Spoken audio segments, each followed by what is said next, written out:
faster than the time it takes to brew a cup of tea.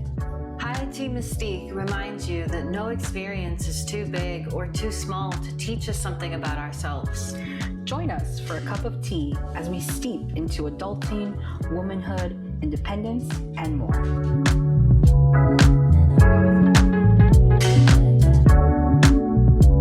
What I was going to say is when we had put the boba and the stick in and I had, tried to not make a mess. And you want to talk about that? yes. Yeah, okay. Because there was a point that I wanted to make and I wanted to wait until we were recording. Okay, for sure. So when we popped we'll take the it little from boba there. in, yeah. Right.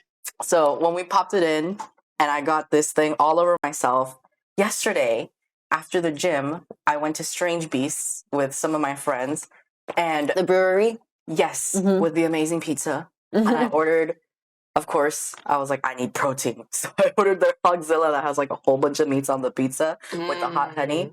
And as I was waiting for my pizza, we were just talking. And out of nowhere, I'm like, I felt something and I got pooped on by a bird. And this is not the first time this has happened to me. This happened to me when I was in New York and it was the most stressful thing. And the poop was like brown, and it was really weird. I was like, "Where? Because it didn't look like a bird." Maybe it was a native bird. That's so nasty. Like, not with my finger food. Yeah. They're like, "Thank God it did it before you got the pizza," and I was like, "But I shouldn't just not happen at all." Yeah. Yes. They already My told you luck. about the good luck, though, right? Yeah. I mean, but is it good luck? Is it? I mean, I get the just chance. are good things happening?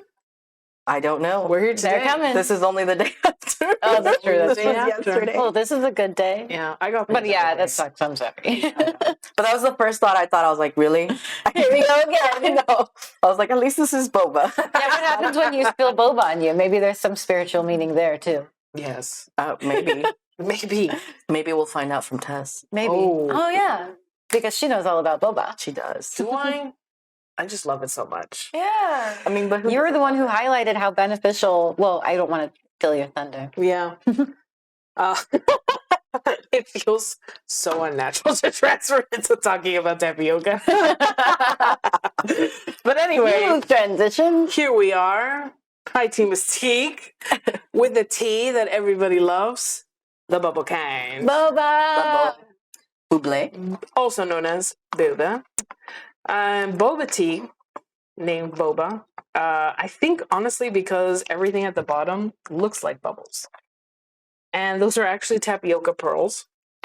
And it's funny because usually we have a tea that's so beneficial and so elegant and Kat puts it together so well. Mhm. And today we have a tea that is none of those things.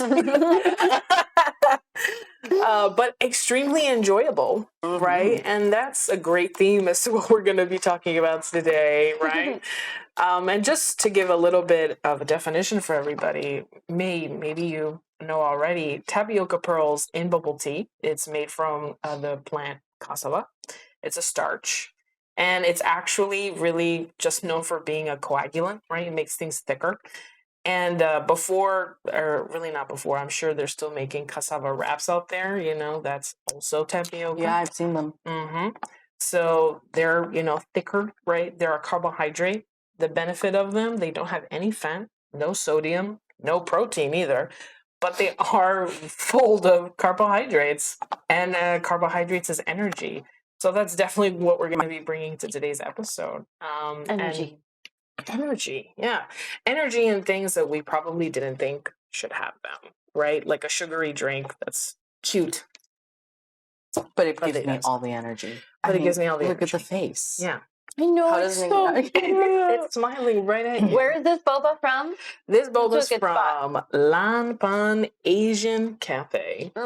Established 1999 or Yeah. so, it says on my cup. Wow. I'm older than Lanpan. We all are. Wow. Yeah. Oh my God. Just to But yeah, keep this is one of your favorite boba spots? This is one of my favorite restaurants, honestly. They have Oh, a wow. great lunch special Monday through Saturday. And honestly, their food is just, it's like pan-Asian food, hence I'm sure the name Lanpan Asian Mhm. Cafe.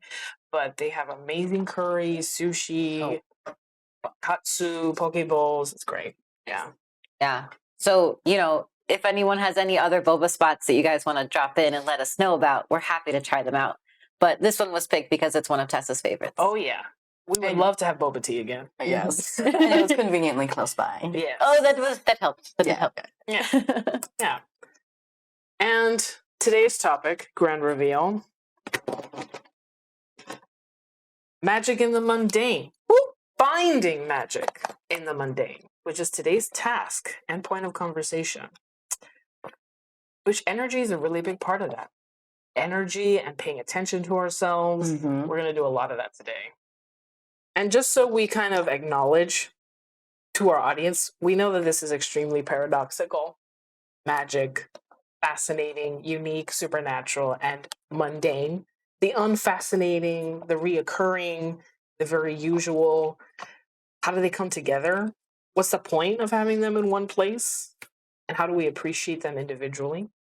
We're going to be diving into all that, thanks to these ladies, myself. So let's get started. Excited Into it. Yeah, it's a good episode. Yeah. It's fun. Maybe I should put some like sparkly pixie magic sounding noises here and there. And if it's not on, don't come at us. That's true. We try out here. Be but, patient. We pumping it out. Work Yeah. is cool. Be patient. We Be do the patient. best we can. Just imagine. Yeah. And if anything, we'll just There you we'll just go. loop that multiple times. All right, ladies. So, outside of esoteric, what is magical to you? Cam, you want to start? Outside of esoteric. So when I think of that, I mean, for me, it's a little hard because obviously I do the tarot reads. I also collect crystals. We have this incense that's burning right now that smells really good. But I still find ways outside of that to find magic. And a huge aspect of that for me is music. Music really helps ignite whatever emotion I feel like having, right? So if I'm feeling a little bit sad and I need to dive into that a little bit, I'll lean into music that can help me feel those emotions so then I can move past them. And actually this morning when I was preparing to get ready for this episode today, I hadn't really listened to music in a really long time as I've been getting ready. And I decided, okay, let me turn on my TV, play some nice, uplifting, bubbly music as I get ready and adds a little movement. And, it's something that seems mundane, right? Everybody listens to music. Everybody has maybe a playlist or anything like that. But that intention of deciding I'm going to put it on blast, I'm going to choose specific music with specific melodies or specific beats that are going to be uplifting, added that little bit of magic in my morning as I was getting ready. And another thing that I really lean into a lot is the sun and the moon. I love being outside in the sun and almost feeling it re-energizing me. And to me, that's something that's super magical. Like I could never live somewhere. And there are those places that have, I don't know, months, 30 days of night. not even 30. There are some places where they don't even get sun. There's one place, I forget where it is, somewhere up north where the way that the earth rotates, they never get sunlight. It's somewhere in Alaska. I think so. Yeah. And I would be so depressed because the sun for me, even these past few weeks, right, where, we're from Florida, hurricane season is here and it's just been raining nonstop and it's really affected my mood.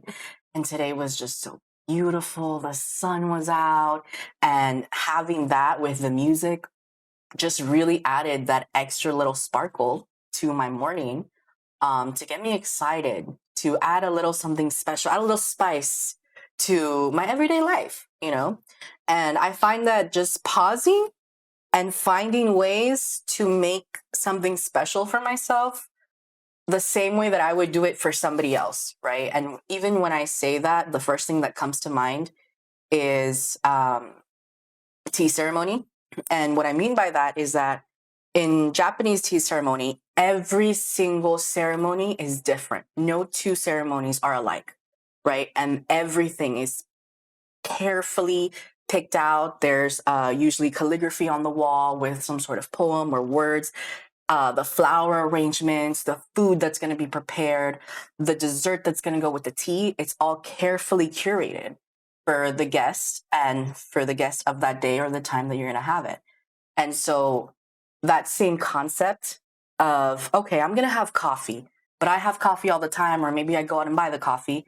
Today, I'm going to do something different. Let me make it a little bit special. Let me make it at home. Let me put a little bit more effort into that. And even that little adjustment to taking a pause and putting in a little bit of effort, I feel really adds a lot of magic to some of my daily routines. Yeah, I think it's funny that you also brought up Japanese ceremonies, because there's so much magic in there every day. So much magic and folklore. It's a whole other episode. Well, yeah. And I mean, it is a whole other episode to get into, but even the way that you pour the water, right? It's intentional. It's on purpose at a level that's higher so you can hear the water trickling. All those little details, I guess details, right? That's I guess the main focus of how I find it is focusing in on the details and how you can make that special for yourself. And really focusing in on yourself, because I feel like it's really easy for us to, at least for me, to make things special for other people and put that love outside of ourselves, right? But we don't really take the time to think about how we could do that for ourselves. And I think that's really important, and it's really special, and it's a way that you can kind of add that magic because it's the love that you're putting into yourself. And I think love is also another way to add magic. Yeah. That's not esoteric. So you don't have to be witchy. You could still be love. Yeah. And encompass love. Yeah. And if you guys didn't know already, Pam's a Capricorn. That's a Capricorn response. Is it? Love and service. That's true. Acts of service. That is my love language. Yep. Kat, my fellow Libra. What do you have to say? Represent. Don't leave me hanging. There we go. Yeah. Well, I just want to say I love this episode that we're doing because I love dissecting. And this is a fun one because we're talking about our daily, maybe not habits, but just like everyday things, and the way that Pam like expresses how she feels about music. I love that. And I'm a seasonal person, so that's something that I go through as well. Right now, I'm not so much in a season of music. I'm more in a season of, honestly, podcasts and like listening to a lot of wisdom. But I was actually going to say that outside of the esoteric world, right now, something that's magical to me are personal affirmations. And the reason why I feel like they're a part of my mundane is because they're something that I forget about. You know, like every now and again, I change like on my phone, my reminders, and my reminders have like specific affirmations that kind of just pop up throughout the day. And I curate them based on my season, based on my mood, based on what I want to believe, right? Like my new truth for myself, which is what an affirmation should be. And what I find so magical is that like at least once a day, every time it pops up, it's insane how in sync it is with exactly what's going on in my brain, with exactly what action I'm working on. Like the overlap is insane. One of my affirmations right now is positivity is a choice. And it's been like such a role because right now I'm like struggling through a minor injury with my ankle because of how much I'm running. So it's like something that I just can't run like the same intensity. I have to like be a little bit more mindful about my rest. And so the positivity as a choice is something that it comes into play on my rest days and on the days I'm running, because even when I'm running, I'm like, I can't push myself as hard as I should because I'm still recovering. And every time that affirmation pops up, you know, and it's like, it's almost like I'm always thinking about that. It's like in the back of my head. And it's such a reminder of like, I'm so grateful to have legs that move, that take me where I need to go, that fuel my hobby. And, you know, and remind me that it's not about the times and it's not about how many miles I put in. It's about that I'm doing something for myself. And that's magical, you know, and like it's also continually reminding myself, right, in the moment that I'm grateful for this and that I chose to be here and that I picked this moment for myself. And it's really cool. And it's, again, it's a really simple thing. It's really intimate. It's not something that I share with people because it's like, well, these are for me, you know, and they change. They're always changing. So it's like the timing of them will be the same, right? I have the same exact alarms. So it's like almost I'll talk about this a little bit later, but like that that chemical response in my brain that like needs something in that moment, I'm satisfying it with that affirmation that I'm getting right then and there. But you just never know what you're going to be doing in that moment and how it always ties in. I've had so many really wild experiences. I had a really vulnerable moment in an acting class one day, and I had to do, as an actor, like you usually are playing another character, but I had an assignment where I had to kind of tell my own story and like a piece of my life story, which like I freeze up. I get super scared to like share my truths. You know, that was a whole thing about starting the podcast that we shared in episode 1. And like the moment I finished my assignment, my phone went off because my phone wasn't on Do Not Disturb. And it was my affirmation. And my affirmation was, I celebrate my individuality. And it was like right after sharing my story, and an affirmation that I'd had for months at that time. You know, it wasn't something that I had like just changed, and it gave it the fullest meaning, you know, and almost like a proof of this is why I had this affirmation. When I created it, I didn't know what its purpose would be. I just wanted to believe it. And then there I was embracing it, you know, and almost like completing the circle of having it. So you have affirmations set as alarms on your phone. Mm-hmm. Magical. Yeah. Yeah. So they're always a part of my day. You know? Amazing. Amazing. I think there's a lot of attention, especially on words and language being such a powerful thing. And I remember reading so much about spell making. Yeah. And how, I think I know what you're going to say. Yeah, and affirmations are just, and I should say are just because that's simplifying it, but is an extension of spell binding, you know, spell making, spell bounding, spell winding, however you want to say it. That's beautiful. And, you know, even when you were saying the timing of them, even though you have them set up at a certain time, but they also just so happen to pop up when you most need them, the synchronicity of that, I find a lot of times, especially in the grind culture that is America, you know, capitalist America, we're all wanting to buy things and purchase things and have this specific lifestyle that is being flashed around on social media, and we feel so much pressure to try and live that same lifestyle that I don't know if we, or if a lot of people ever take the time to just pause, right? Take a moment to notice or appreciate or reflect, like whatever it is. Because even if you had the alarms, if you're not really trying to understand that or take a moment to process that, and you're just like, okay, well, I have to keep going. Like, I know this is, oh yeah, it's my affirmation. Because you could have had a separate reaction, right? You could have said, oh yeah, it's the affirmation that I always have at this time. But if you didn't take the moment to really stop and understand, wow, you know, and understand the power of, even though you have it set at these times all the time, the fact that it came when you weren't expecting it and when you needed it, and really took a moment to probably look at your phone and see it and think, wow, like, I know this happens every day, but what are the odds that it happened at this moment when I needed it, you know? And always when you're the most like not like that I'm detached from my phone, but detached from the idea that I need to feed myself, right? Because I'm in the process of feeding myself.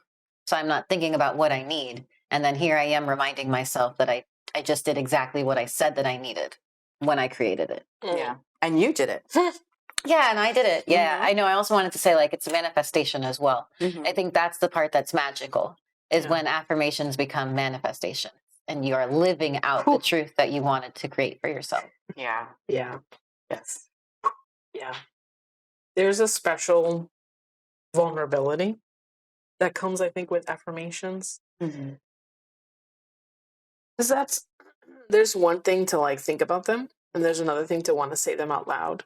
And I know that that's somebody's routine out there. You know, I know people do this, and it's like really popular online. Like, okay, I'm gonna tell myself in the mirror that I am worthy, that I am beautiful, and even that is a very hard practice. That's a very difficult and yet minor way to set up a new belief system, right? Which in and of itself is like very mundane and almost feels like inefficient, but Yeah. so growing, right? And impactful. Yeah. You're changing your chemical makeup in your brain to rewire how you look at yourself, because when you look at yourself in the mirror, you have a natural response based on years of essentially looking at yourself in the mirror and going through puberty and all of that growth. And then we don't leave that behind and we just grow up, you know, we learn to tolerate it. But there has to be that intentional change of when you decide to love yourself. Yeah. I was listening to a podcast that a friend recommended by Joe Dispenza. I don't remember the name of the podcast because he was a guest. It's like something like Stratum. But he was talking about how many studies he's done. He said over 40,000 or wow. Yeah, or 4,000 clients that he's worked with on his studies, and how quickly we can change the chemical makeups of our brains if we're just intentional with the ways that we want to see ourselves. And like so many 7-day studies of how they analyzed the brain and they taught 7 days of healthy, like scientifically, chemically healthy behaviors to set for ourselves, things to say to ourselves, and ways to kind of like tap into our past, really like revealing childhood traumas, what our triggers are, when they happened, kind of like asking ourselves those questions in a period of 7 days, right? Like in isolation, and then testing their brainwaves at the end of the 7 days and it unrecognizable person. And this wasn't just mentally, this was also people with like disabilities and and disorders, things that they thought that they were terminal, and being able to see changes. It's an incredible time. Like, it's an incredible time to be alive, to have people who are pursuing this type of science, and how powerful the things that we tell ourselves every day can be, and how quickly we can create lasting habits. Yeah. Yeah. We'll link that episode of that podcast because it's a really, really good listen. You know, one of the things that I've always believed in is the power of language and words, and the amount of people that I've met or that I know who say like words don't matter, what I say don't matter, it doesn't matter. It like I won't get hurt unless somebody physically hurts me. It's amazing to me how people can't really understand how much more pain and hurt that you can do to somebody with words than you can do physically. Yeah. Because that's just, it stays within you, right? And a lot of what's being shown now on social media, and a lot of I feel people are trying to look into, is like this idea of your nervous system and those words of affirmation, and this fight or flight response of always being, you know, if you're always having to be in that mentality and thinking that way, your nervous system kind of shuts down a little bit, or it's not as effective as it could be. And what I thought what you were going to say in terms of like spells is, I remember reading, I forget where, but it was something about like spells and spellcraft, and how, you know, when you're spelling something out, you're writing out the different letters. And that's the same idea of with spells, like you have to do something, right? Like when you're putting it down, like it's all tied together. So even words and spoken word, like that's what makes them so important and so impactful. Because when you think of spells and what you're saying and what you're doing with spells, almost all of them, there's something that you have to say to activate it, or a specific like spell that you're saying, and it goes hand in hand when even you're spelling out words, like that concept, they kind of tie together. Right. So, you know, it's so important. And I know one of my friends, I would tell him that, you know, like, be careful with how you speak to yourself. Speak to yourself a little bit more kinder. You might think that it doesn't make a difference, but it really does. So now I'm glad there's actual scientific studies that can back that up. And I can be like, yeah. Yeah. Yeah. Yeah. We'll make sure they listen to that pod Yeah. because it was really transformational. I knew that we are powerful healers, and like we can heal ourselves mentally through things that we feel, but I really didn't understand the terminal side of it, No. and also like terminal chronic illness, chronic mental illness. I didn't think it was something that you could turn around so rapidly. 7 days, to see these people completely transforming their lives and their perspective of themselves. It's beautiful. Yeah. That's Really very cool. magical. Yep. Yeah. The choice of putting on what type of music you want to listen to, that's also echoing words around you. Spellcraft, speaking to yourself in your mind and out loud, both same avenues to the same effect, which is interesting because that's why I always think about spells and out loud affirmations to be so much more powerful because, Expelliarmus on paper does nothing, but Expelliarmus out loud with the right wand, actually gets you the results. Yeah. Mm-hmm. So we are looking at the mundane because we're kind of fusing a lot of supernatural metaphors to kind of help what we're talking about. But, looking a little bit more closely at mundane, right? Is the mundane a negative experience? Yeah. So I'm going to be honest.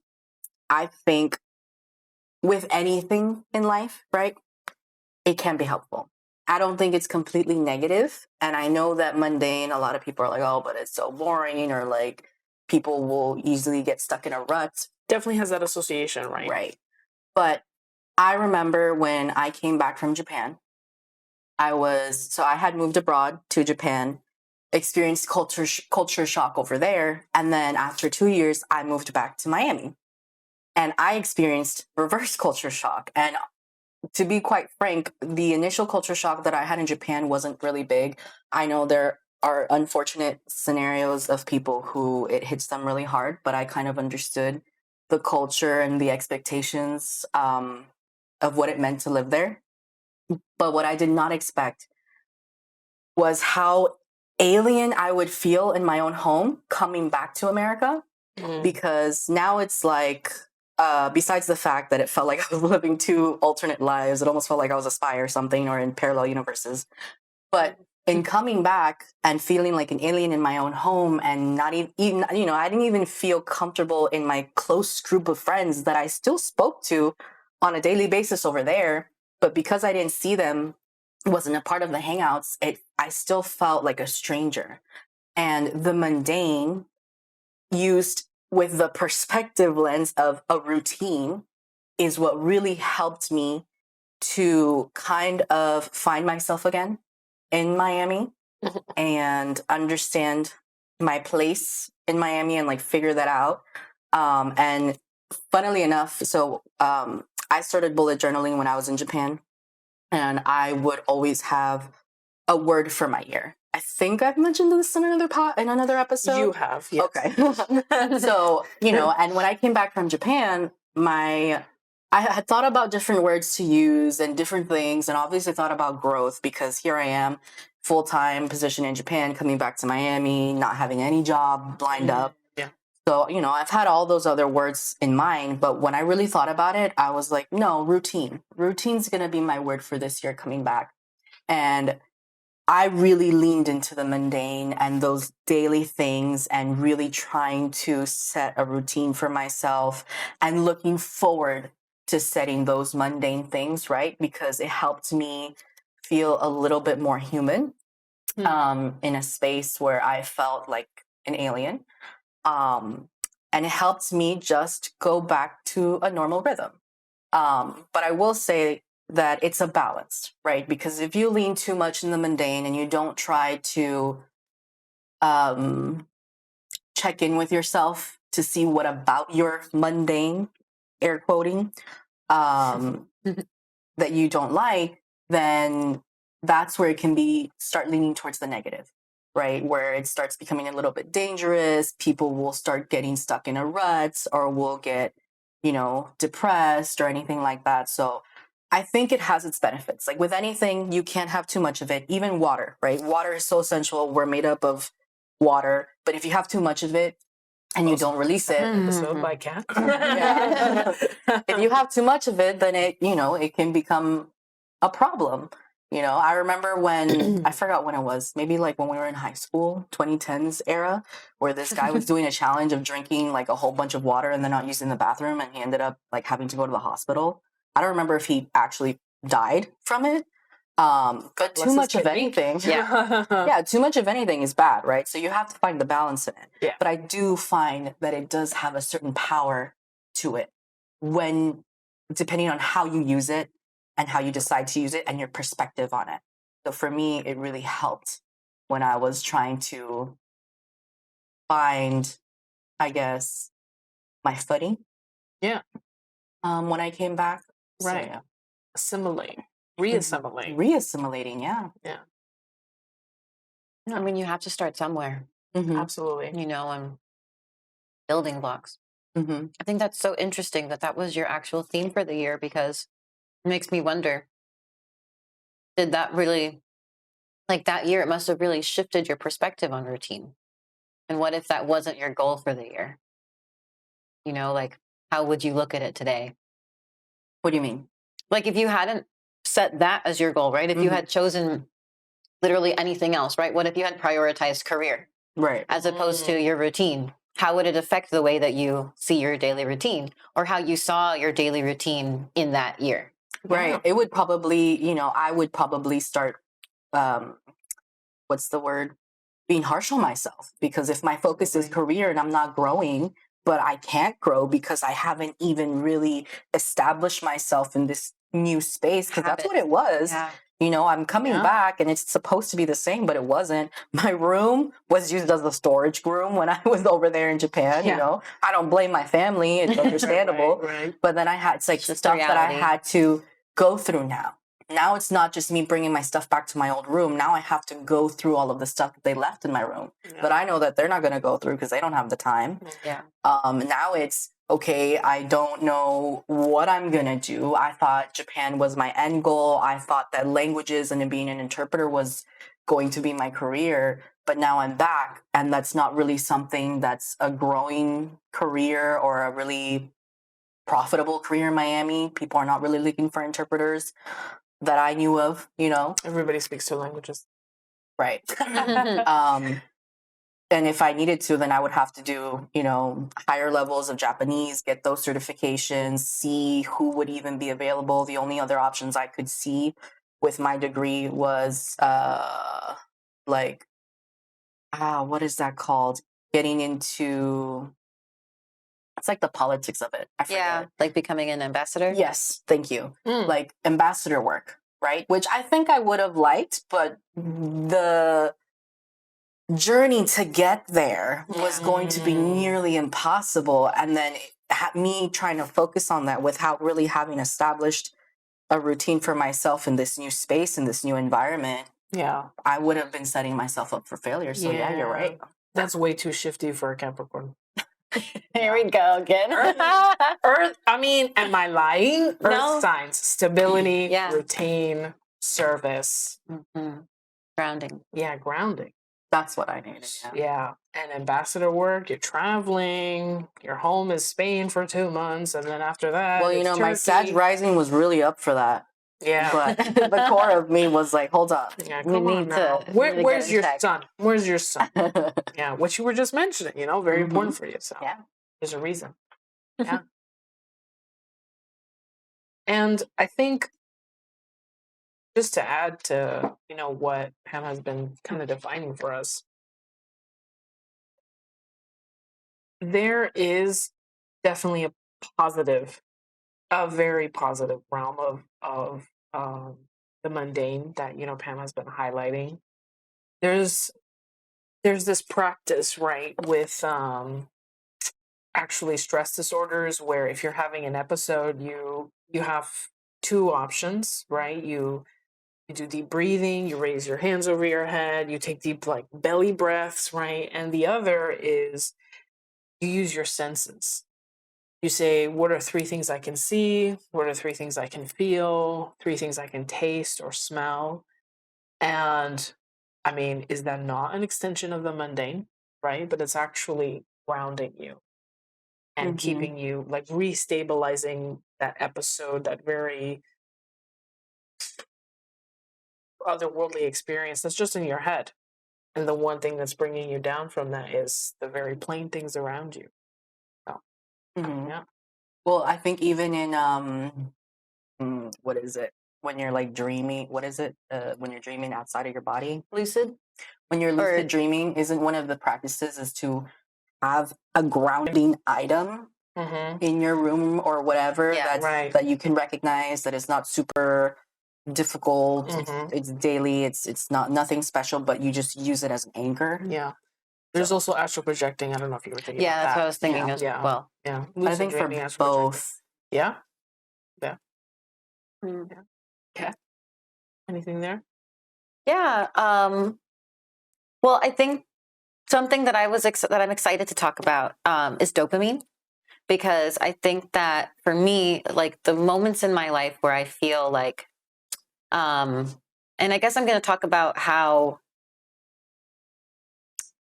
I guess the balance, right? We're talking about the paradox of magic and the mundane. And so I like how you guys both talked about the negative and the positive of mundane.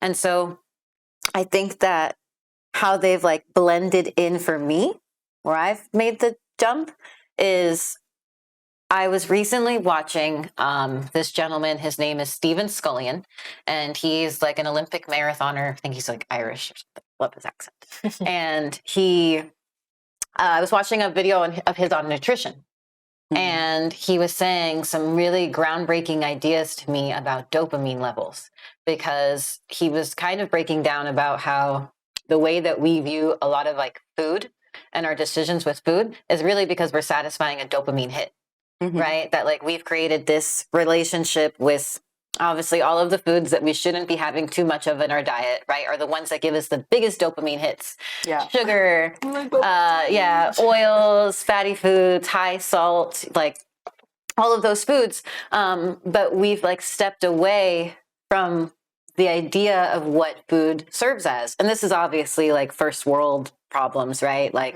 things that we experience in our day to day as citizens of the US, which I'm grateful for, and I try not to take it for granted and remind myself of how blessed I am. But my struggle, right, is staying out of that capitalist society mentality.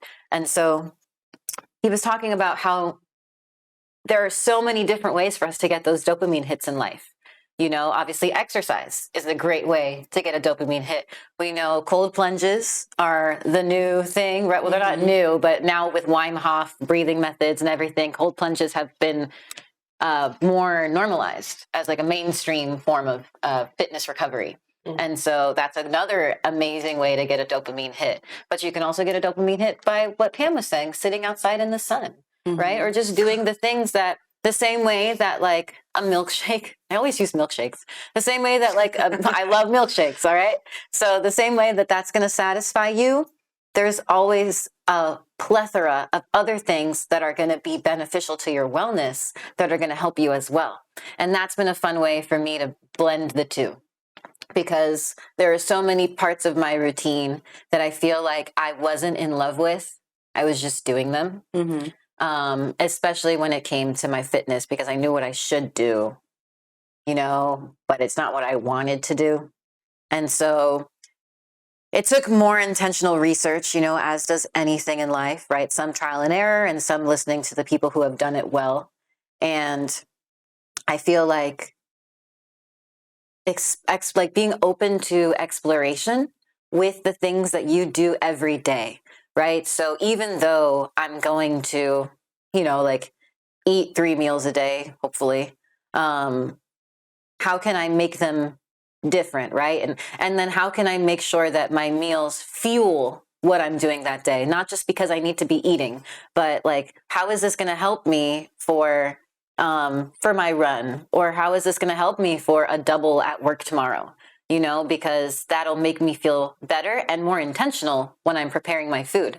And then even if I'm not going to cook that day, right? Okay, I have to eat out. Like, well, where am I going to choose? And those little things, like, it's insane to think about how that affects the way you view yourself, but it does. Like, it's those small choices that make you who you are. And I'm like going in all in on diet, but it's about anything. Like, I'm thinking too about hygiene, you know, and like how you take care of your skin, of your space, you know, your home.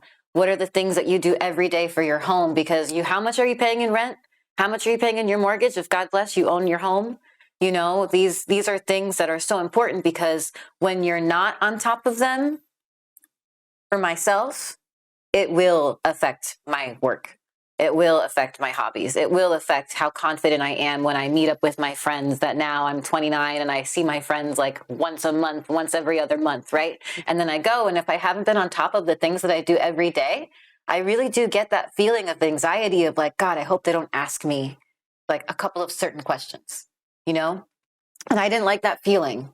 You know, I wanted to be proud of everything that I do, because we're all so different and we have so many different goals and things that we're going after. So it's just so important to stay grounded and really pleased with the choices that you're making. And writer of Atomic Habits, James Clear, talks about habit stacking. And so like creating a healthy cycle where when you do the things that have to be done, you also reward yourself, right? And like the reward shouldn't be something that like is counterintuitive to it, but it's something that's it's ultimately just something that helps you get it done, you know? And so one could be Pam loves listening to music. And so she's going to listen to music while she washes the dishes. You know, it's really that simple. Well, I'm going to listen to a podcast while I wash the dishes, right? And like you're building the cycle of making something that's so daunting, right? That full sink of dishes like means so much less to you now. And you get through it. You're not going to tell anybody about all the dishes you had to do. You're going to talk about the amazing playlist that you made that day.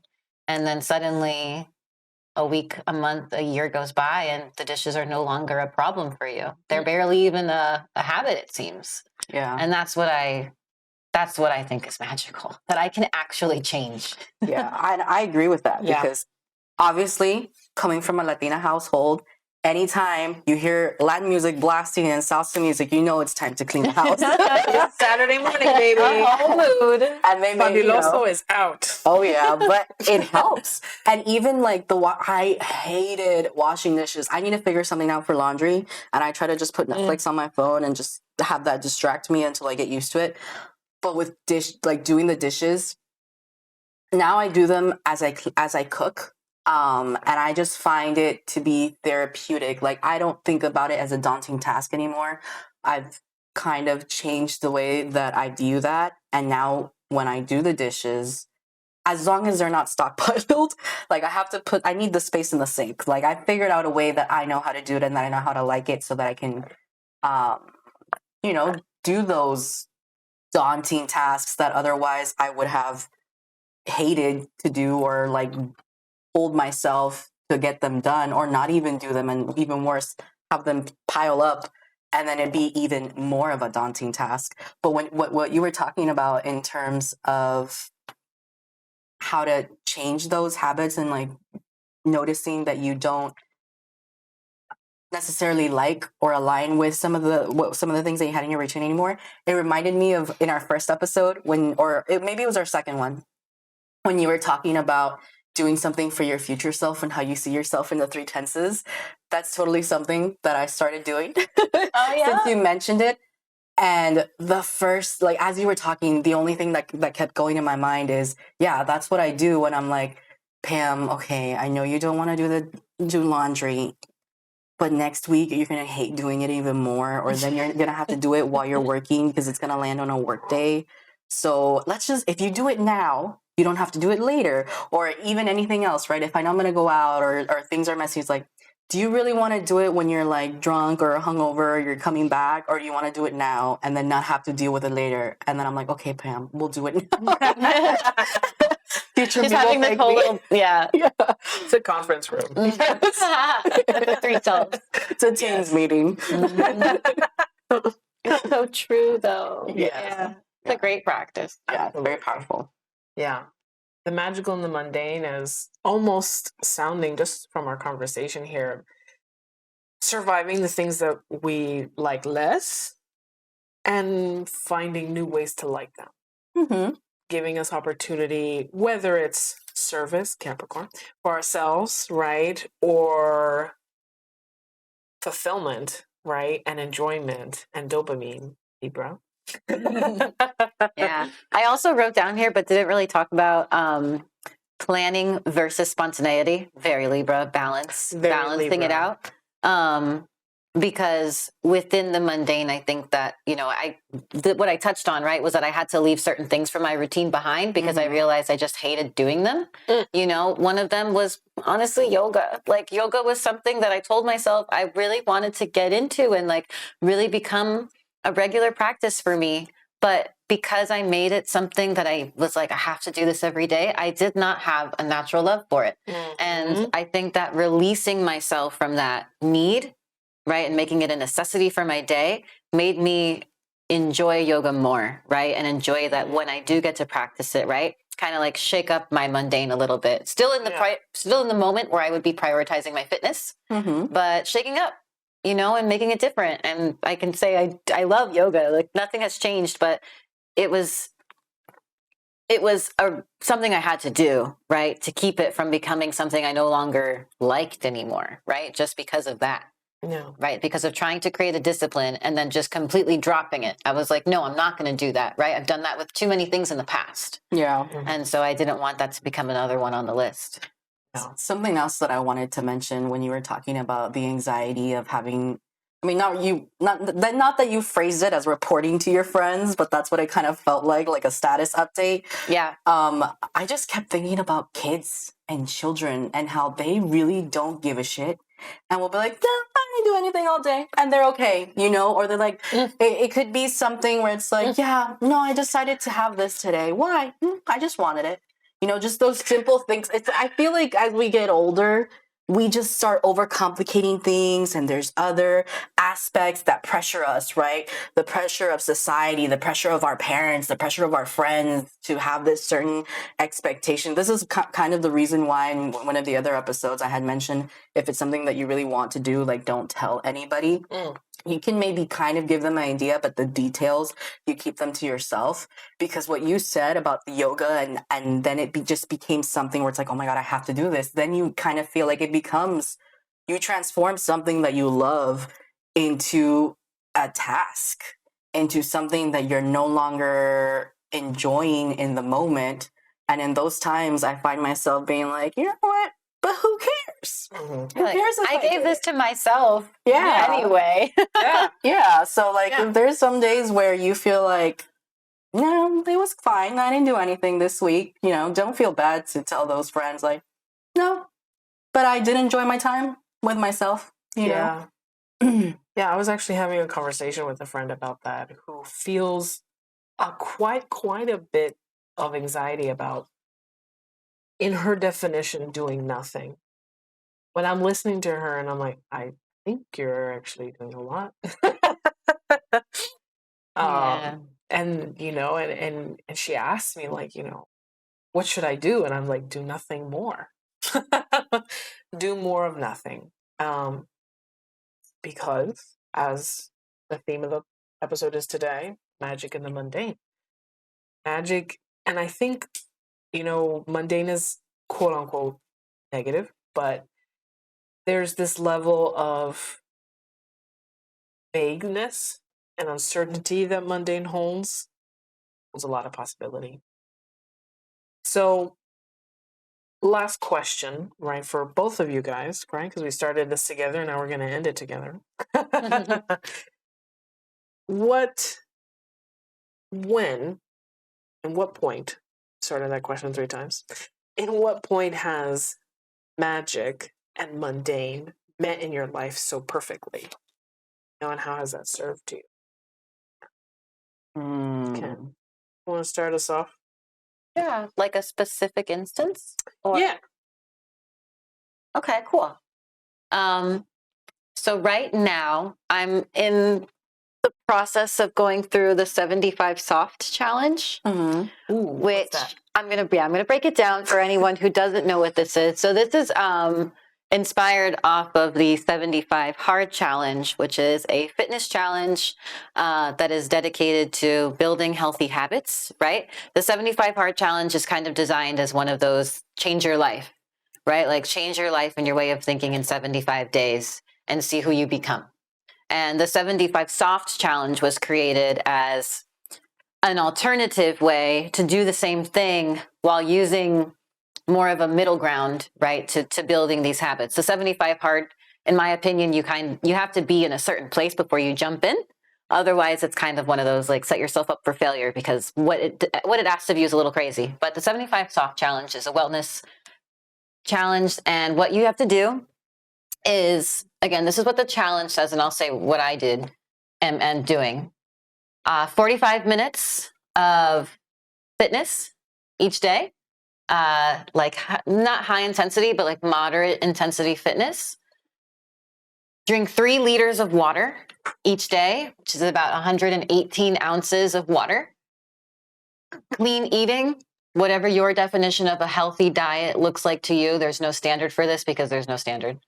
And no drinking alcohol with the exception of special occasions. You deem what the special occasions are. And reading 10 pages of a book each day. Ooh. So I started off this challenge like, I guess, full throttle, you could say. And I was doing everything. I finished my book about like 2 weeks in. And there was a habit that I had started building within this practice, right? Because it was like, okay, I was checking all of my boxes for this new routine that I was taking on. And I, for some reason, felt like I had enough time to add another one, but I didn't want to add something big, right? And I definitely didn't want to add in like another fitness thing. And so I picked up Duolingo. And we all know already that I'm not Hispanic, but I live in Miami and I know a fair amount of Spanish. And I learned mostly in school. And so I was like, you know what? I think I'm going to just start learning Spanish again. And just kind of like start at the bottom and go through all of the things that I know until I get to the point and realize the threshold of what I don't know. And that's what I've been doing. So I never ended up reading another book. Instead, I've been doing Duolingo every day. So there was a small period where I was doing both, and then I just transitioned into that. And I think that what's really crazy about it was that when I started this challenge, I didn't know what my like racing schedule was going to look like. At the time, I wasn't registered for any races. And then shortly after I started the challenge, I signed up for my first half marathon, which is going to be October 28th. Cool. And yeah, I know, it's crazy. Is it going to be like a spooky run? Yes, it is. It's a Halloween run. I have to get a cute little outfit. I want to be Wonder Woman. But no cape. I'm not going to. Too much. That's too many miles to run with a cape. No capes. Depends on the edition you read. To be. The edition without the cape. Yeah, that's the one I'll be. Depends on the edition. Always glamorous, though. So I was like, okay, since I'm going to do this, I'm going to take it seriously. I'm going to do a training plan. And I was like, I'm going to do the longest training plan that I can, right? As far as in advance. And I saw that it was about 12 weeks is this training plan. Well, I'm doing the 75 soft and they overlap because 75 soft wants me to work out 6 days a week. I didn't mention that.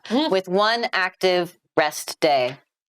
Active rest meaning going for a walk, doing light yoga, doing a stretching session, So right? But still 45 minutes. So it's 6 days actual working out, and then the 7th day. Yeah, just 1 rest day a week. Okay. Mm-hmm. And so I was like, when I start my training, it wants me to run like 4 days a week. So that's a big downshift. And so I was like, oh, crap. And then I did the dates. And this is where it all comes to this, right? How it met perfectly in my life. Well, my 75 soft ends August 5th. And my training cycle will start August 7th. Wow. And I'll go right in from like this new like journey that I had, and I'll get to apply my habits immediately. into my training cycle. And I feel nervous, of course, because I'm going to be running my first half marathon, but I'm also really excited because at the time that I started this challenge, there was no purpose. You know, it was because I wanted to shake up my mundane. I wanted to shake up my routine. I felt like a lot of the things in the challenge I was kind of already doing. So it was almost like a cheat code, you know, just like, let me just pick something that's going to give me a little bit of accountability. One of my best friends is doing it, so we're doing this together. And I thought it would be fun. And then now to see how, talk about past and present and future self, like what a thank you to my past self for just going in, you know, not knowing what the future held, and now seeing like, I'm going to have a great August 6th, right? I'll party and like enjoy my first like real official day of summer, getting to do whatever I want. And then I'll just hop right into my training on August 7th, feeling so confident and like ready to do it. And with a nice break in between to really celebrate what you've already accomplished. Yeah, I know. August 6th will be a party. I don't know what we're doing, but we're doing something on that. Something. Yeah. That's so, I mean, I think that's great that you had such a, I guess, what's the word? Serendipitous, synchronized timing for those things. Yeah. I don't know if I've been, like, I was hearing you talk, I was trying to think of my own answer. And I don't know if there's ever been a time when magic and the mundane has met perfectly in my life. And I think that's because in the moments when they probably happened, I didn't know what perfect was going to look like, right? I didn't know what it was that I wanted or how that was going to look like and how that really was something that was perfect. But I only realized after the fact. And as I was thinking about it, I don't know if it would ever be perfect because I think of it more as like an ebb and a flow. If you look at like the yin yang symbol, they're 50-50, but they're not drawn all the way in the half, right? It's like curved, and then in each one there is a little bit of each other. So that's my answer to that. I have never had like a perfect moment. But in reflecting back on how my life has gone, you know, it's always been something where the mundane has led me to magic and vice versa. And it's always been something that even though I've said I've wanted it, I didn't know what it was going to look like. And I still got what I wanted. So I think it's also really important, just as a side note, to be careful what you wish for, right? You heard that before. Because one of the easiest things where I know I've seen it is in dating. Ooh. Because I remember when I was young, very young.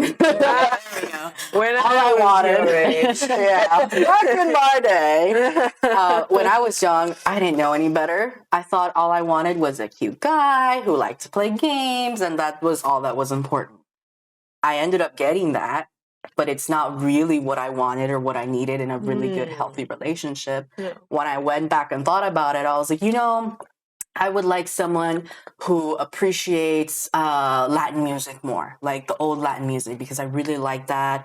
Who family is important to them, who works hard, and I got that. I didn't realize it at the moment, but afterwards, when I would reflect on the things that have happened in my life, the next person that I dated was that. Like when I showed them my old Latina playlist that I have. They were like, oh my God, you know this? You have all of these songs. Like they loved all of that. And I was like, oh my God, look how perfect. But then it didn't end up working out, right? Because what I needed and what I afterwards realized that I wanted was also somebody who could communicate, right? Who could tap into emotions, because I had, and little did I know that I was manifesting all of these things because I did write it down. That I wanted somebody with this and this and this. And I really took the time to think about it. But I learned that I wanted something more. I needed something more. And I needed somebody who was a little bit more in tune with their emotions, who understood that I can be very emotional with people that I feel very safe with and can be vulnerable in that sense. Yeah. And even career-wise, right? I never would have imagined, and I've mentioned it in the Growth podcast, being where I am now. But if I had not gone and decided, if one of my family members hadn't mentioned this tutoring position to me, I would have never met Tess. Mm. I would have never been to where I'm at now. Mm-hmm. And even the mundane of what was in that workplace when we were tutors, Mm-hmm. the conversations that we were having at that time, I didn't know it was going to lead to this podcast, you know, but Here we are. yeah. And so a lot of it was maybe not the timing that I thought. Yeah. That it was like, it's not on my timeline. It's in the universe's timeline. And it's still listening to me. And I acknowledge the fact that there is that magic, right, of listening, of pausing, of manifesting, of really taking a critical review of what it is that you want and checking in with yourself after that has happened to see if it's still something that you want. Because I also acknowledge the fact that we're human and our needs change and our wants change, and it's only natural because that's how it is. You know, we grow, there's different things that we prioritized in the past that are no longer a priority, right? Now, people always say as you grow older, your circle grows smaller, and it's because of that. Everybody eventually figures out that not everybody is on the same page, that you want something different. But even if it wasn't in the timing that I wanted, that I planned, and I thought it wasn't perfect, it was. Yeah. But it was an ebb and flow, and I couldn't see it at the time, but I can always recognize it after the fact when I sit down and take a moment to look back of everything that has happened. And that, I guess that's my answer. Yeah. I'm so glad you said that because I was going to say the same thing. Yeah. Man, I just want to repeat what you had said because that's so important. It's a moment, right? A finite moment, serendipitous. It could be causation, you know, the mundane leads to magic, the magic leads to mundane. I definitely felt that. And me personally, like, you know, just to add some more context to what Pam is saying, like, you know, she's saying it from her perspective. And, you know, personally, from my perspective, when I met Pam, I had no idea how vital she was going to be when things really hit hard for me. Not even like a year after I had met Pam. You know, Your like, subconscious knew because you were literally Yeah. like, friendship.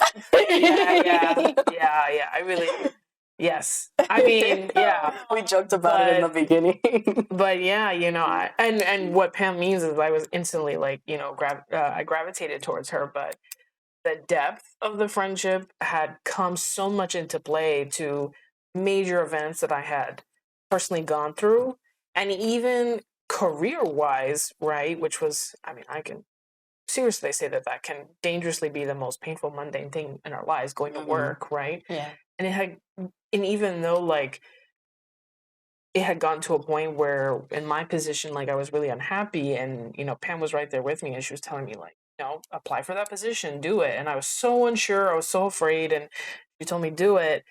And what happened after that? You know, I did it. And and you know, listen to your Capricorns, everybody. Yeah. No, really. Yeah. And just to show, right, how the mundane can kind of trick you. One of Tess's reasonings as she was balancing the pros and cons and figuring out whether to apply was the mundaneness of the commute. Yeah. And how it was going to be a little bit longer. And I looked at her dead in the eye and I was like, I drive from Kendall, or I drove at that point. I drove from Kendall to Opalaka, which for those of you who don't know, I think that's like a 25-mile drive. Long. Yeah. Every day. And the first And that's 10 miles are in like hellish The traffic. depth of Yeah, traffic. and in it's Miami. 25 miles one way. So I Yeah. drove 50 miles to work.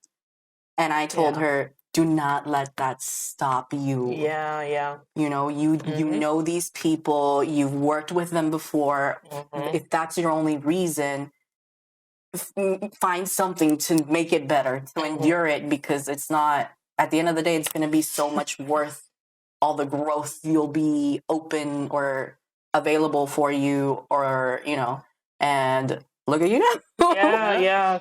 You just went up and up and up. Yeah, and because I have changed positions since that initial move. I've changed positions again. Yeah. So it's been a lot of growth professionally, and there has been a lot of personal shifts where I've lost really important people in my lives.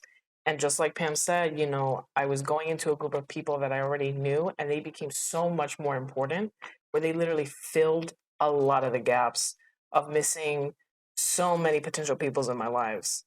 And they just like became such an extension of me dealing with that as well, became like an extension of as close a friend as like Pam is. I'm gonna get emotional if I talk about it anymore, but like that to me, like even thinking about it now, I'm like, oh my God, like how magical is that? My heart just feels really full thinking about them. So I'm gonna stop. And that mundane drive that you were really scared about in the beginning ended up being nothing. It's nothing. It's 11 minutes one way in total. 22.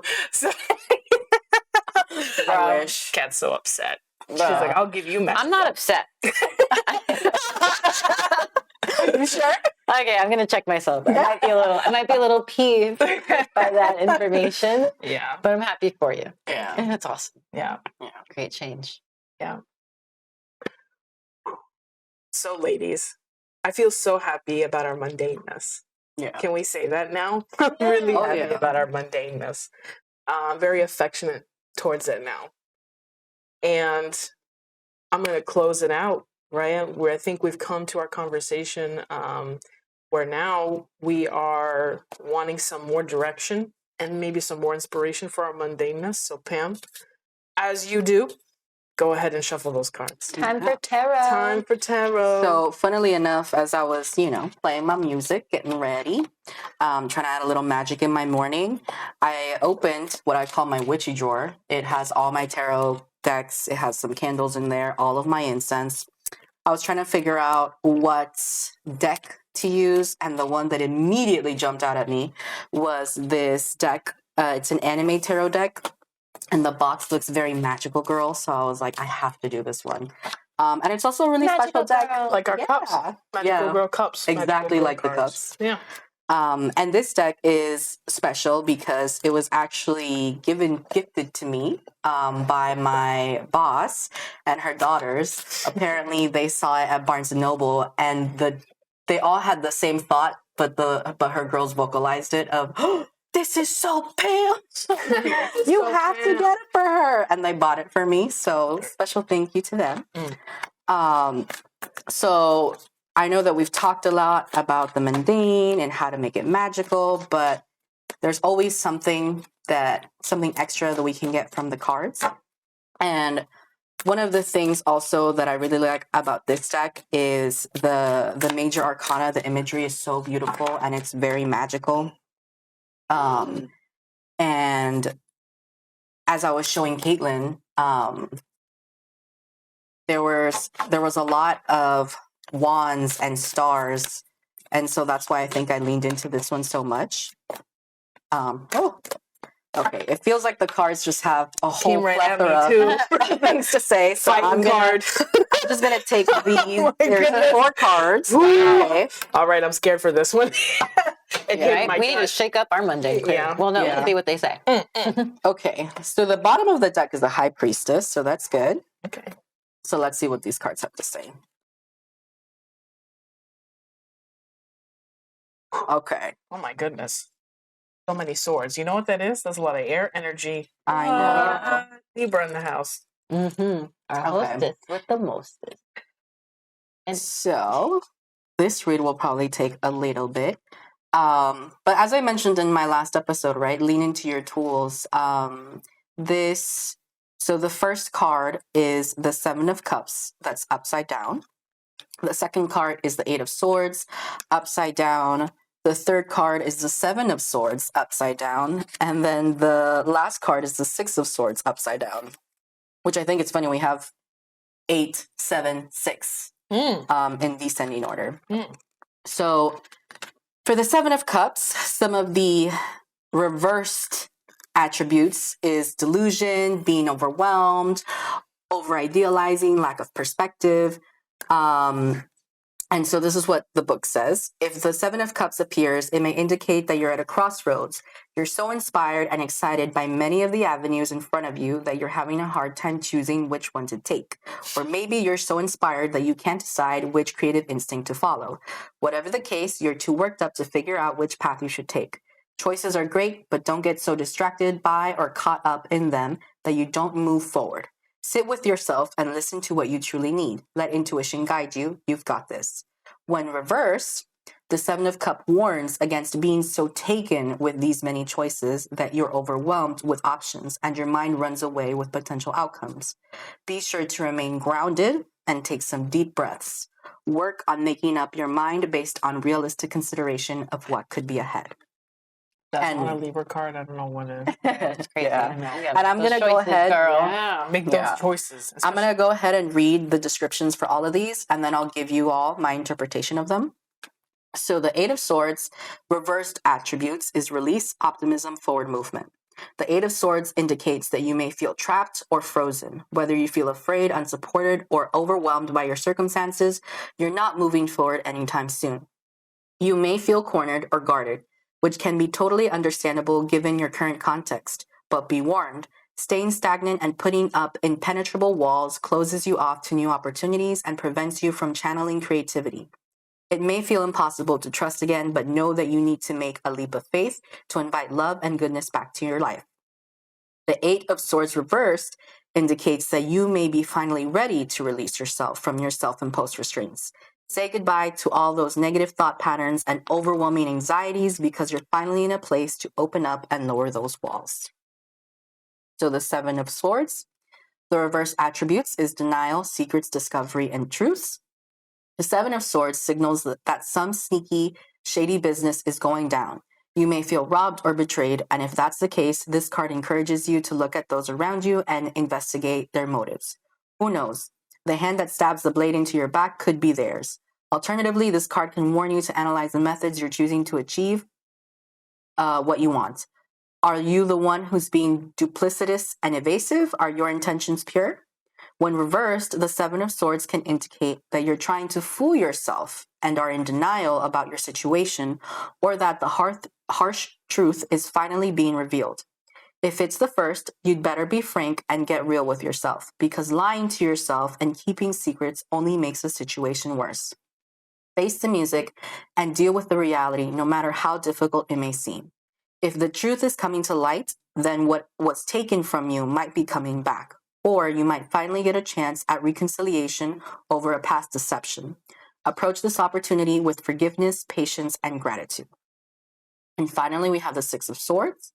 The reversed attributes is interruption, stalling, obstacles.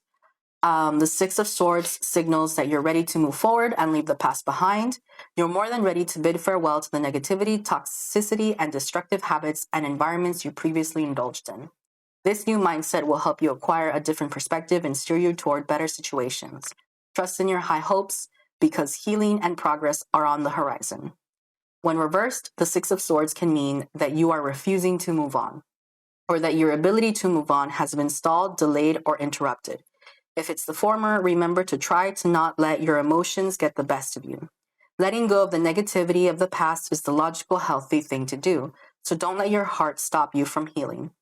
If your moving on has been stymied, know that you might need to reevaluate either the method of moving or the very path itself. Sometimes the obstacles indicate that you need to find a new route or more creative solutions to arrive at your destination. So I know that was a lot of information to listen to. So honestly, when I saw the High Priestess first, I immediately felt that this was going to be something about listening to your intuition. So the Seven of Cups in the traditional Rider-Waite imagery, visual, is a man with all of these different pictures, and they're clouds, right? They're floating, and he kind of looks with hands up, and it looks like a good thing, right? Like he's dreaming of all these possibilities, but a lot of the times we can get stuck in so many choices, and I think that's so applicable, especially to right now, even when, you know, you're trying to find something to watch. It's like option overload. It's one of the reasons why some of the advice that people have to have a successful restaurant is to not have too many things on your menu, because then people kind of become paralyzed and don't know what to decide. Yeah. But it's in reverse, right? And as the descriptions that I was saying and reading out loud, it feels like we're close. It feels like there's a lot of us who might be in a sort of choice paralysis at the moment. You might not know which way you should go, where you need to go. But I think what's important here is that it's all mental, right? A lot of even what we spoke about in this episode today is the power behind your mind. Even the study that Caitlin had mentioned, right? How words and the choice that you have and the words that you say can rearrange and even heal somebody who has had a chronic illness. It's the same concept, right? The Eight of Swords traditionally is in the imagery is, I think that's the one of the woman who's surrounded by swords and they're blindfolded and they think that they're trapped, but really the arms are free. So if she wanted to, she could take the blindfold off. So sometimes we just do this to ourselves, right? We think that the mundane is hurtful, and if you lean into it, you might feel depressed, or there's no point in doing XYZ, or you might not find the joy in living. But I think what the cards are trying to tell us is that, well, for one, absolutely take a moment to pause and reflect, right? As Caitlin was saying, it wasn't until she noticed that some of her routine she didn't even enjoy doing. You have the power to take that out. You know, all of that is your choice. Having all of these choices is also your choice. You can choose to sit down, filter through these options to really understand what it is that you need. Even the Six of Swords in reverse, there's obstacles that may be present, but why are they there? They serve a purpose. Are they trying to redirect you? Are they trying to get you to see something different? Are they trying to open up a new door for you? Because as the saying goes, when one door closes, another door opens. You know, and there's always a balance. When something bad happens, something good happens, and vice versa. So you have to take the lows for what they are, be grateful for the highs when you get them. And with the High Priestess coming up here in reverse, I really think that speaks loudly to learning to trust yourself, because the High Priestess is all about intuition and leaning into that intuition, that gut feeling. And it's all about the power that you encompass, right? And I just want to read the description for the High Priestess, just because for the major arcana in this deck, they kind of made a character. So in this deck, the Anime Tarot, the High Priestess is called the Miko. And the attributes are intuition, spirituality, the divine feminine, the subconscious, and duality. The High Priestess calls for you to follow your intuition, connect with your spirituality, and search for deeper meanings. She's a spiritual teacher and a gatekeeper of hidden information that can be deciphered by digging into your subconscious and following your gut. Pulling the High Priestess means that turning inward and focusing on your inner life will help you live with integrity and wisdom. Meditation, prayer, journaling, and the like can help deepen your connection with yourself. The High Priestess's analog in an anime is the Miko, a shrine maiden of the Shinto religion. Many Miko characters in anime are depicted as having innate spiritual powers and sacred mystical intuition. They can even have second sight, an ability that can include seeing visions. The epitome of the divine feminine, these characters are usually born with latent abilities that awaken when most needed, although these abilities can also be cultivated with practice. So this character has all of this magic and is this divine feminine, but it's all in yourself, right? So it's to say that, kind of what we've been saying even in this episode, you have power, you have magic. It's just a matter of, number one, trusting yourself, really leaning into that gut, that intuition. It's there for a reason. You know, you feel it when you're in danger for a reason. You feel it when something's going to happen. So I think the cards are really just trying to remind us, advise us the importance of taking a moment to pause and have those conversations with yourself, right? Some of the things that that in the High Priestess definition that they mentioned, some of the practices we've even kind of talked about in this episode and other episodes, about journaling, about taking that moment to reflect.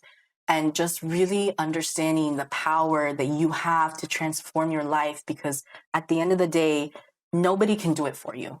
You know, if you are so refusing, if you are in denial and you want to blame the world and you think it's like you versus the entire world, that's not true. It's all just in your head. You know, there are different places, different resources that you can access, that you can lean into, friends, family, whoever is there to support you, it's there. But first you have to go over the fact and go over that first obstacle of denial. Yeah. And understanding that if you feel that you're in this place of feeling overwhelmed, of not knowing what to do, accept that you are in that place. And then understand what you can do to overcome that. And it can be really small. You know, a lot of these things, some of these obstacles that you might see, some of the things that might come up, like we said earlier, right, with tests and the driving, they might not even be obstacles. You're just choosing to view them that way. And that's why I think for me, it's so... Too real. But that's why I think it's so important. Perspective, how you look at things, how you even view yourself. Yes, that first time in the mirror is going to be really difficult to look at yourself in the eye and say, you're beautiful, you are worthy, you are enough. But over time, it becomes easier. Over time, it becomes you, who you are, your essence. And then you're able to have the confidence to transform another aspect of your life. It's all little by little, right? Don't feel like you can just do it all at once. That's also overwhelming. That's why all of these options, if you think that you can control and handle and fill all of these different cups when you don't know where you're going, it's like, what was it that saying in Shang-Chi? Like you're throwing arrows, but you're not aiming. You're going to exhaust yourself. So focus on something that's maybe important to you, or some, even like how I mentioned, right? How can I focus on a growing career when I don't even have my footing back in a place that I thought everything was good? So take that moment to stop and reflect and realize the power that you have, and look at the mundane, lean into it. You know, in this imagery of the anime tarot deck with the high priestess, there's a moon behind her. She's wearing this beautiful robe, but there's also birds around her. And sometimes there's signs that are being put out to us and we just can't see them. So take a moment to pause, really look around you, notice the timing of things, notice the synchronicity of things. If something looks weird to you and you're like, oh, that's a little interesting, you know, I didn't think I was going to see that today, maybe take a note of it or look up any possible meanings for them. Or take a notice of how you felt when you saw it. You know, any small thing can really be a trigger and can be something that can help you see something differently and redirect your path.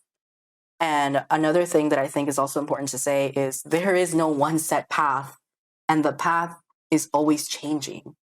So don't feel discouraged when you put all of this effort and it's not what you thought you wanted. Because at the end of the day, as long as you're putting in the work, life will not, and I just firmly believe this, outside of religion, outside of like spirituality, I firmly believe that we're all here for whatever experience that we're here to experience, but it is an experience. And you should go out and do it and do something, right? So try to get over yourself. That might sound a little harsh, but get over yourself and the fact that it's not you against the world, you know? And once you can overcome that obstacle and acknowledge the fact of where you are and how you're feeling and honor those emotions of what you're feeling them for a reason. So now you can explore, why am I feeling that? What's stopping me from being happy? Why does this mundane thing make me feel so upset or so negative? What can I do to change about that? All of that inquiry, that, you know, the discovery is so important. Like, try to remember when you were a kid, the whole world was just a huge place where you had no idea. And every little thing that you discovered was like somebody discovering a new bone or whatever. You know, there's so much magic in that. Yeah. And really lean into, I guess, the magic and the purity of being a child. And it's something that I know a lot of people try to preserve, and unfortunately we lose it as we grow older with society and all of that. But, you know, find simple ways. Go back to the basics of what you can do. And if you need help, you know, don't be afraid to ask, and don't be afraid to release some things. Some things that maybe you can't focus on now doesn't mean you have to release them forever. They could come back. And if they do come back, then you know, okay, it was meant to be there. If they don't come back, then you realize, okay, it wasn't that big of a deal. And don't be afraid to let go, because it may not be that bad. Yeah. Trust the inner Hierophant in us all. Yeah. Trust the process, as is so commonly said nowadays. Yeah. Thank you, ladies, because as I was thinking about that reading, I was thinking about a lot of things you were saying. And I was just imagining, you know, the inner Hierophant in Pat when she runs, you know, and the inner Hierophant in Pam when she services people and herself. And do you want to explain what the Hierophant means? Magic and guides in a nutshell. Mm-hmm. You know, these symbols that people that guide us on fine-tuning even their own sensitivities, right, to supernatural. Of course, we are even intensifying that sensitivity by saying magic is possible. Mundane. Mm-hmm. Thank you. Yeah. And thank you for conversing with us in a one-sided fashion, but you're here magically, so don't worry about it. You know, We feel your energy. yeah, Always. yes. That's high Tea Mystique for everybody out there today. We thank you all for joining the conversation, and we're looking forward to seeing you and magically fine-tuning with you next episode. Thanks, guys. Bye. Send us your boba Rex. Please.